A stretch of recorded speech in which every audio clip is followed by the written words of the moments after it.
Hello there, welcome. Today I'm talking about the question of money and the practitioner. Of course, for many of us, it doesn't seem to be a problem. We have our fee, we tell our clients what the fee is, and that's that. Some are willing to pay it, some are not able to pay it. But nevertheless, this is an area where it's useful maybe to restate what is the basis of payment for healing and complementary medicine. I met a very interesting man a number of years ago, a man called Derek O'Neill, who has a beautiful centre down in Wexford, Creakin Lodge, I think they call it. And I certainly recommend you Google his name. He's an extraordinary man, an Irishman raised in Tallaght. Anyhow, he took one look at me when I met him, and he could tell that I was a little conflicted about the issue of fees and payment, especially since many of my patients would have had chronic health conditions, would have lost their wealth and well-being, would not have been able to work, would suffer from chronic fatigue, and so on. So he was right. It was an area of ambivalence for me.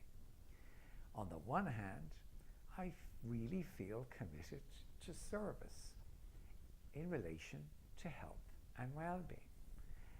Like many of you, I have a real passion for assisting people with health issues.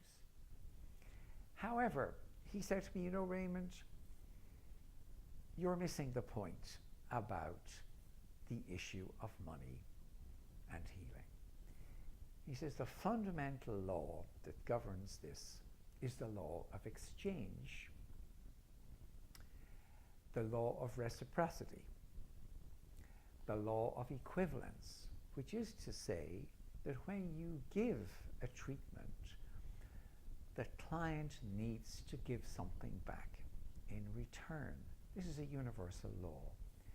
And if you break that law by taking responsibility for your client's financial circumstances, you're engaging yourself in an entanglement that won't serve you or your clients. Now, when I heard this, I must say, it did have a ring of truth about it.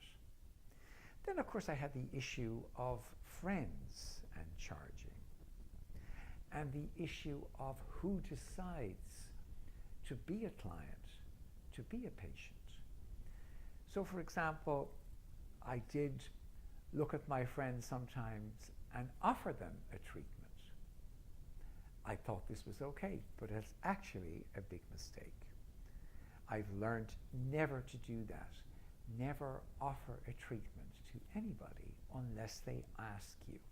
Because if you do, again, you're becoming entangled in their life and you have not been invited in, and it doesn't work. Then we had the whole question of donations. I did that for a number of years. And what I found was that many people did give a donation that was a fair exchange, I thought, for the treatment, but many also did not.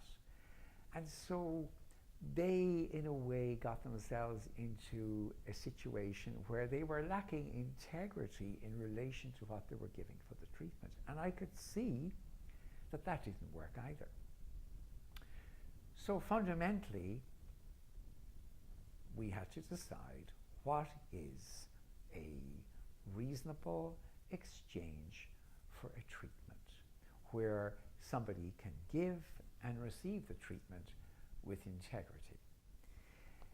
Of course, this isn't as straightforward as it seems, because many people, as I've said, don't have the money for complementary treatments, and most complementary treatments are not paid for by the health service or by social welfare. So how to manage this dilemma? Because, of course, a person who's on unemployment benefit, if they pay 50 euros for a treatment, that would be the equivalent perhaps of somebody else paying 1,000 euros, given their financial circumstances. So can we as practitioners take into account the various financial circumstances of our clients. And initially my answer to that is, and I've tried it, is it's a tricky area. Be careful. Many practitioners who do give discounts and free treatments often do so when they themselves don't actually have very much money or resources. And so it ends up in a depletion. They have very little themselves and they're giving whatever they should be earning from their practice back to the patient. And again, this is a tricky area, as I've said. Now, what I have come to is, though, that when you have established a successful practice and you're earning a good living, it's okay to pick a particular group of people that you would like to serve and to give service to them. So, for example, you could pick homeless people, for example, and say, okay, for this group of people, I will give service and I will allow the universe to balance that on their behalf, on the patient's behalf, you see, like that. And I think that's a perfectly legitimate practice, provided that you're not doing it out of your lack, but out of your abundance. Finally, a word about the whole embarrassment new practitioners feel about asking for money at all. It really does feed back into our sense of our own value. And I think it is really good to look at very carefully, what value are you offering? Because in the beginning, as you're learning, the potential value to your clients may be low. And it is really good and proper to pitch your fee exactly at the level of your success rate with your patients.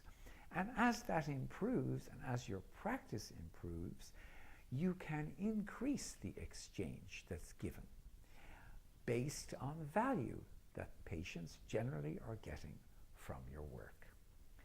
Well, there are just a few ideas about this topic, and I'd love to discuss it with you if any of this triggers questions or contributions that you'd like to make. Thank you for listening. God bless, and see you soon.